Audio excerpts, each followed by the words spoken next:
first thing is to say is there are multiple types of calcium oxalate stones. There are a lot of classifications.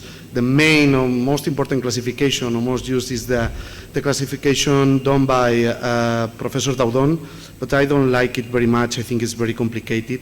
I prefer this classification is the classification that we use in our hospital, but it still is being a little bit tough.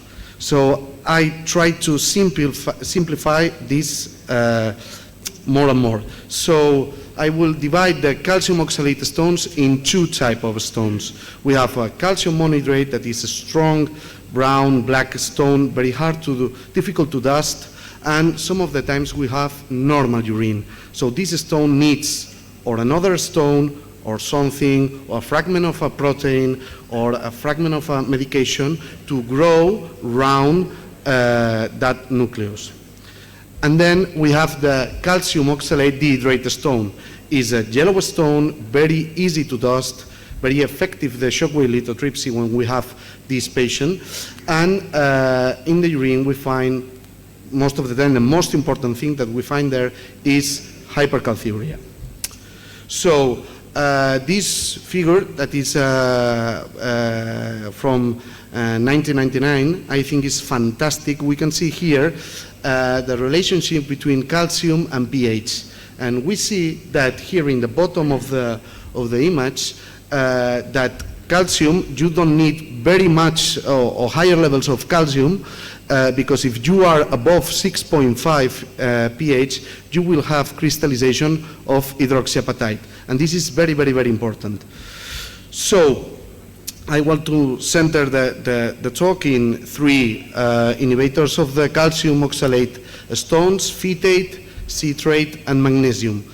This table simplifies, is a really good table. We can see that magnesium is the, well, here for the concentrations, is the most important inhibitor compared to citrate and phytate. But there is something there, phytate. If you see the concentrations, phytate has a very, very, very low concentration and can do induction time. More induction time means more inhibition. So with 6.5 minutes, only 1 milligram per liter versus 75 milligrams per liter for magnesium, and you need, I don't know, 500 or 600 in citrate. So citrate is less effective like an inhibitor for calcium oxalate stone than magnesium and phytate.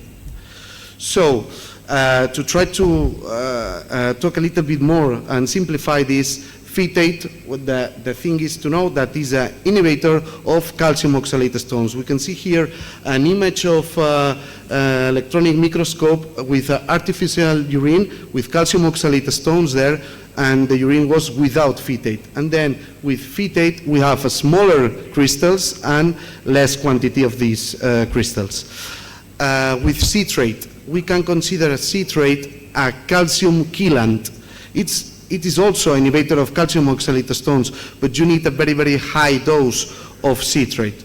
And also, the worst part of citrate is that for the calcium oxalate stones is that rise the urinary pH. Here we can see a crystal of calcium oxalate that without citrate and with citrate is thinner, and the form the shape has changed a little bit. So it's true that this is an inhibitor of calcium oxalate stones, but is mainly a calcium chelant. We also see in the figure on the right side that the same artificial urine with the same supersaturated solution, one without citrate and the other one, the red one, with citrate, we see that the curve goes to the right side, so needs more time to do the crystallization. That means that if the saturation is the same, the curves should be in the same place.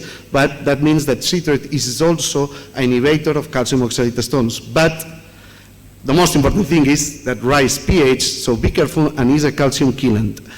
So magnesium is the opposite to citrate. What the opposite? The other The other is the same, but with oxalate. It is also an inhibitor of calcium oxalate stones, but is not the main thing or the main characteristic of magnesium.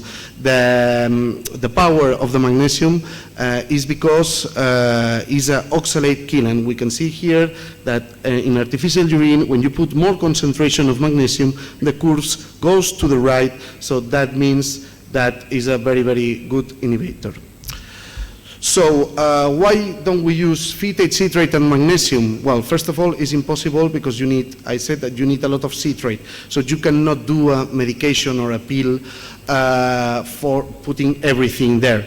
And the problem also is the urinary pH. We come back to the slide that I talked 5 minutes ago, and we see that in very high values of pH, you don't need high values of calcium to do crystallization. So you have to be very, very careful, but maybe you can control the calcium with the citrate, but you will raise too much the pH and you will do crystallization.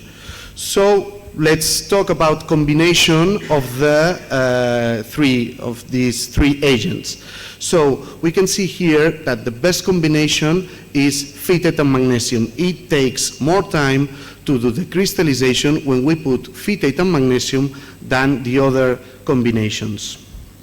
So for me, the take-home message or the conclusion of this talk is phytate inhibits calcium oxalate stones, is the strongest inhibitor agent that we have. Magnesium, when you combine it with phytate, has better inhibition power, and citrate, be very, very, very careful because you need high doses to reduce the calcium levels, and this will raise the pH, and you can convert a calcium oxalate stone former in a hydroxyapatite stone former. So that's all. Thank you.